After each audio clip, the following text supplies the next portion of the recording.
जनता संतुष्ट है कि नहीं संतुष्ट है जी, ये 2027 के चुनाव में आपको मालूम हो जाएगा जी, क्योंकि मुझे मालूम है कि आज हमारे किसानों को समय से खाद नहीं मिल पा रहा है। जी, तमाम प्राइमरी और जूनियर स्कूल बंद हो गए जी, क्योंकि 108 102 एम्बुलेंस को समय से तेल नहीं दे पा रहे हैं। तमाम एम्बुलेंस का नाम खराब हो गए, उसको मरम्मत स्वास्थ्य विभाग द्वारा नहीं कराया जा रहा है। जो चीनी मिल एक उद्योग लगाने के और पेपर मिल की मांग हम माननीय राष्ट्रीय अध्यक्ष अखिलेश यादव जी से करेंगे कि नमस्कार, मैं नागेंद्र दीक्षित और आप देख रहे हैं द टॉप ओपिनियन। आज हमारे साथ गैसड़ी के वर्तमान विधायक माननीय श्री राकेश यादव जी हैं। बहुत बहुत स्वागत है आपका हमारे इस पॉडकास्ट। आपका भी स्वागत है हमारे आवाज पे। देखिए, हम प्रश्नों का सिलसिला चालू करेंगे, लेकिन उससे पहले एक बात, आपके जो पिताजी थे वो मंत्री थे यहाँ से, और एक बात ये कहा जाता है कि उनके मित्र राजनाथ सिंह जी थे, शायद वो और जो राजनाथ सिंह जी थे वो एक ही कॉलेज में, और ये भी कहते एक ही थाली में भोजन करते थे। तो क्या अभी अगर आपसे उनकी मुलाकात होती है तो ऐसा देखते हैं कि नहीं हमारे मित्र के बेटे हैं? अभी तक माननीय रक्षा मंत्री राजनाथ जी मुलाकात नहीं हुई। अच्छा अच्छा। और कभी भी नहीं मुलाकात हुई, तो चर्चा का तो विषय ही नहीं बनता है। अच्छा, मुलाकात करना चाहेंगे नहीं? अरे बिल्कुल, क्यों नहीं करना चाहेंगे। अच्छा, एक सवाल ये है कि 2027 विधानसभा का इलेक्शन आ रहा है। अभी आपने जो भी काम वहाँ किया होगा, जो भी विकास के कार्य होंगे, तो उस आधार पे आप अपनी कौन सी रणनीति बना रहे हैं जिस रणनीति से 2027 में आपको एक बार फिर से सफलता प्राप्त हो? डबल इंजन की सरकार है जी, योगी जी की 10 साल की सरकार बीत रही है जी। इससे पहले इन्हीं के विधायक थे, लेकिन कोई भी ऐसा कार्य नहीं किया है जी, जो दिखाई पड़े गैसड़ी विधानसभा में बड़ा प्रोजेक्ट। जी, जब मेरे पिताजी कृषि मंत्री थे तो कृषि विज्ञान केंद्र बनवाया था। जी, जब हमारे पिताजी का नाम सरकार में थे, मंत्री थे, जितने वहां पे पुल हैं, छोटे बड़े पुल, सभी का निर्माण समाजवादी पार्टी की सरकार में हुआ है। जी। 2002 से 2007 के बीच में श्रद्धेय नेताजी मुलायम सिंह यादव थे, मुख्यमंत्री थे। उन्होंने हमारे देवी पाटन मंडल में 2 चीनी मिल दिया, जिससे बेरोजगार लड़कों को रोजगार मिला और किसानों को गन्ना आपूर्ति करने में आसानी हुई और गन्ना समय से उनका बिक जाता है। आपकी विधानसभा में चीनी मिल है नहीं है? हमारे विधानसभा में चीनी मिल नहीं है जी।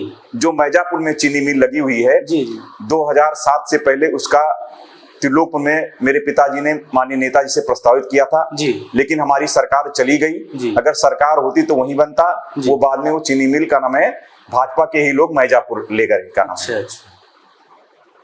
और जितने स्कूल हैं, 2 कन्या इंटर कॉलेज खुलवाए, एक शेख मंसूर अली कन्या इंटर कॉलेज, मझोनी कन्या इंटर कॉलेज जो बन करके तैयार है, वो चल ही रहा है, आप देख ही रहे हैं। पिपरिया जमुनी में 2016 में मेरे पिताजी ने राजकीय इंटर कॉलेज खादर बेल्ट में स्वीकृत कराया था। मेरी सरकार चले जाने के बाद भाजपा के 5 साल विधायक थे, उन्होंने उस पर कोई आवाज नहीं उठाया। 2022 में मेरे पिताजी निर्वाचित हुए तो इस बात को सदन में उठाया। आज वो विद्यालय बनकर के तैयार हो गया है। इस सत्र में शैक्षणिक कार्य भी शुरू हो गया है। जी, बहुत बहुत धन्यवाद। एक सवाल ये भी है कि जैसे लोग कहते हैं कि हम आपके कार्यकाल से नहीं संतुष्ट हैं, लेकिन लोगों की बात को एक दरकिनार कर दिया जाए, लेकिन आप अपने कार्यकाल से आप कितना संतुष्ट हैं कि हम इस क्षेत्र में इतना विकास कर पाए हैं? लोग क्या कह रहे हैं उनका काम है कहना। बिल्कुल। और लोकतंत्र में संवाद बहुत जरूरी है। बिल्कुल। और पक्ष और विपक्ष होना भी बहुत जरूरी है। बिल्कुल जरूरी है। मैं अपने कार्य से पूर्णतः संतुष्ट हूँ और जो कार्य नहीं हो रहा है उसको हम सड़क से लेकर के सदन तक मामला उठाते हैं। आपने देखा होगा 15 जून को मुख्य अतिथि के रूप में प्रतिपक्ष के नेता आदरणीय माता प्रसाद पांडे जी आए थे। मुझे परमिशन भी नहीं दिया गया, लेकिन वो कार्यक्रम किया गया।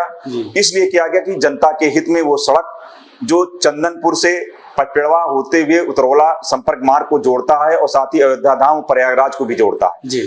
चंदनपुर एरिया अनुसूचित जनजात बाहुल क्षेत्र है। बच्चों को स्कूल को आने जाने में, ऑटो को आने जाने में और ग्रामीणों को अपने फसल को मंडी तक पहुंचाने में बहुत ही असुविधा का सामना करना पड़ता है। जब माननीय मुख्यमंत्री जी 6 जून को हमारे विधानसभा में सभा किया तो उन्होंने कहा कि आपने विपक्ष के विधायक को चुना इसलिए विकास कार्य नहीं करेंगे।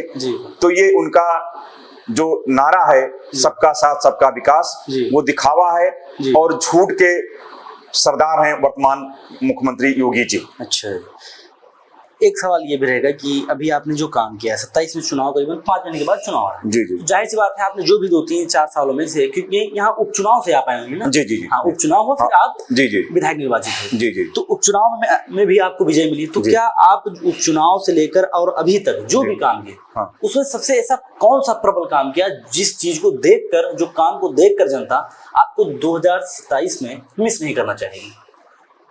ये लोकतंत्र के चौथे स्तंभ से मुझे झूठ नहीं बोलना चाहिए जी।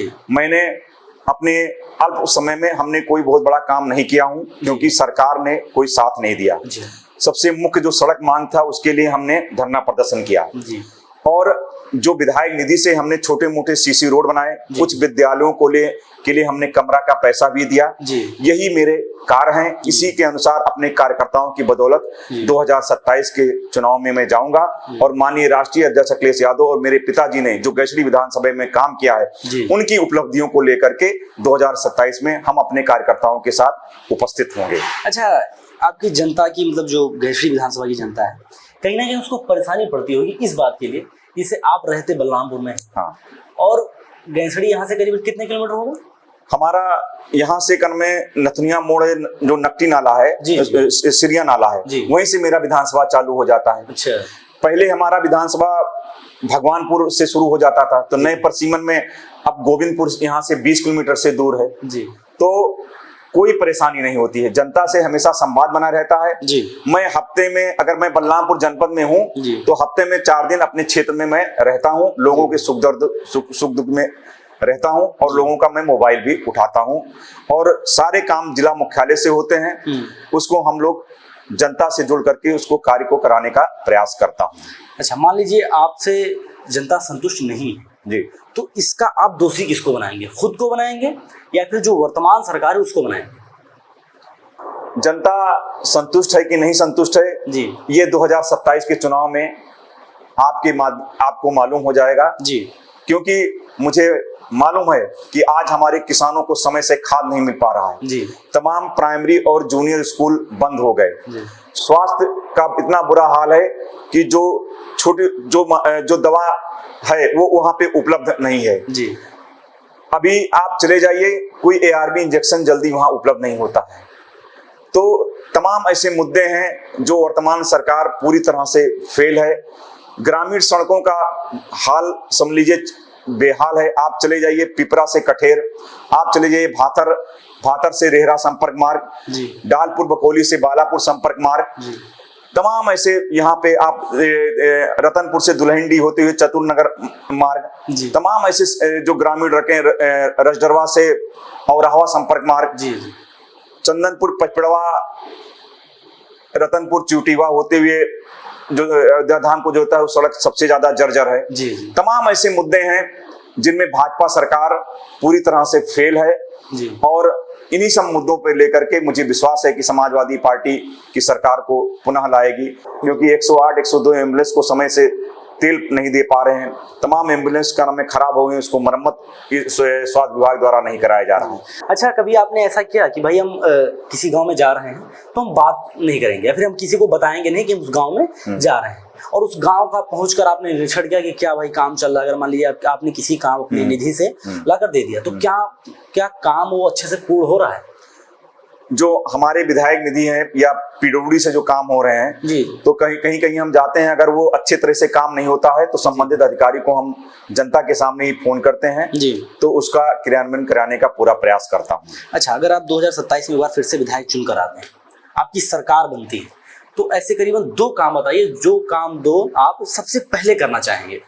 हम पहले चाहेंगे कि क्या हमें पचपड़वा को तहसील का दर्जा दिया जाए और जो चीनी मिल एक उद्योग लगाने के और पेपर मिल की मांग हम माननीय राष्ट्रीय अध्यक्ष अखिलेश यादव जी से करेंगे कि एक हमारे नौजवानों को रोजी रोटी से जोड़ा जाए जी। जो अनुसूचित जनजाति बहुल क्षेत्र है वहाँ एक स्टेडियम बनाया जाए जिससे लोगों को खेल जगत में आगे बढ़ने का मौका मिले जी।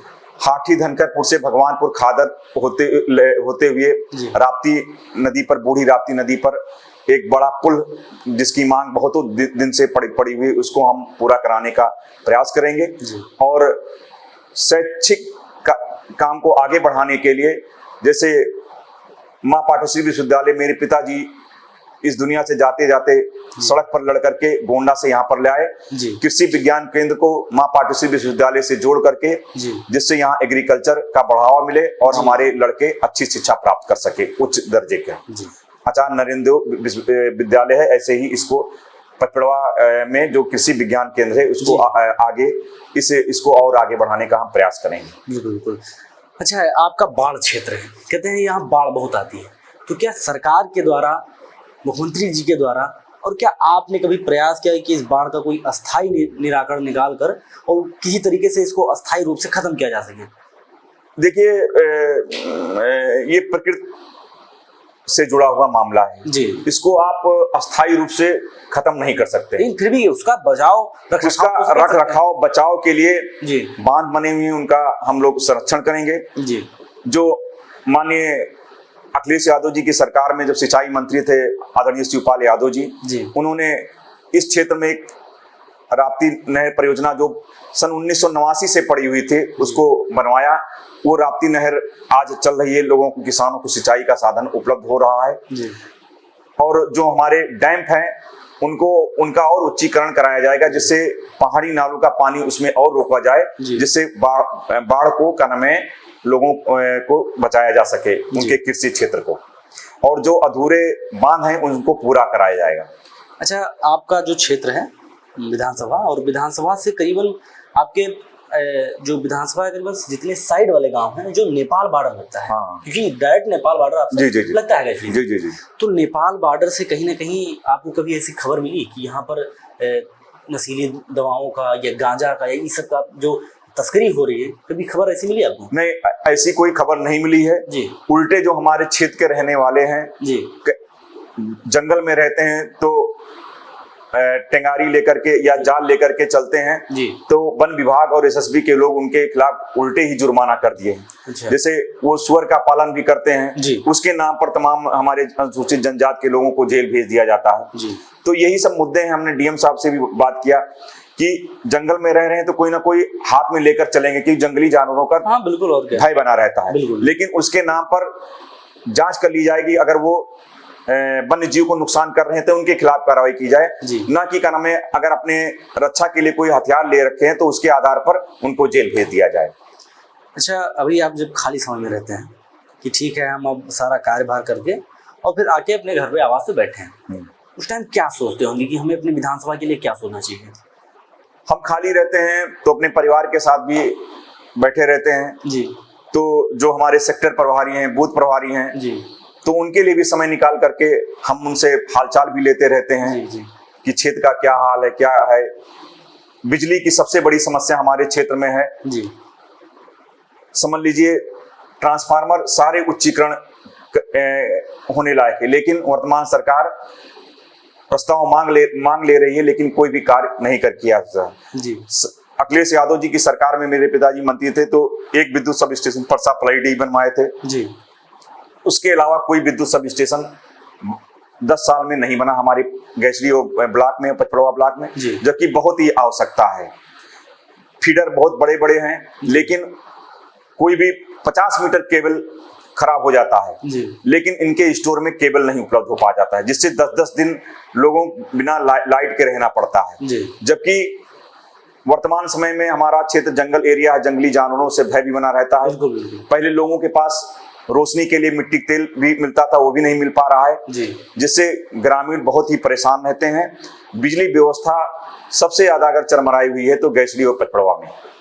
अच्छा, एक आखिरी सवाल हमारा है कि आपके जब पिताजी मंत्री थे तो उस वक्त कभी ऐसी बात होती थी कि जब ऐसा दिन आएगा कि हम नहीं रहेंगे तो उसके बाद आपको विधानसभा की सेवा करनी है? मैं अपने पिताजी से जब अपना एजुकेशन हमने पूरा कर लिया तो मैं अपने पिताजी के साथ ही लगा रहता था जी। जो भी कार्यक्रम होते थे, जो हमें वो सौंपते थे, हम काम करते रहते थे जी। और पिताजी के जो बताए हुए रास्ते पर, पथ चिन्हों पर मैं चल रहा हूँ और वो जहाँ भी होंगे तो मुझे जरूर आशीर्वाद देंगे। कि जिस तरह हमने जो काम किया है तुम उस काम को आगे बढ़ाना जी। और लोकतंत्र के चौथे स्तंभ है, आपको भी मुझसे सवाल पूछने का हक है। बिल्कुल। अगर मैं जहां भी गलत हूँगा तो आप मुझसे जरूर सवाल पूछिएगा। और मेरे पिताजी हमेशा कहते रहे हैं कि जनता के बीच में आप बने रहिएगा। मैं उसका अनुसरण कर रहा हूँ। अगर मैंने अपने जनता के साथ नाइंसाफी की, हो सकता है मुझे माफ कर दें, लेकिन ऊपर वाला मुझे माफ कभी नहीं करेगा। इसलिए मैं बराबर अपने पिताजी के बताए हुए अपनी विचारधारा, समाजवादी विचारधारा को आगे बढ़ाने का मैं दिनानाथ जनपद बलरामपुर में से लेकर के लखनऊ तक प्रयास करता रहूंगा। चलिए, बहुत बहुत धन्यवाद आपका।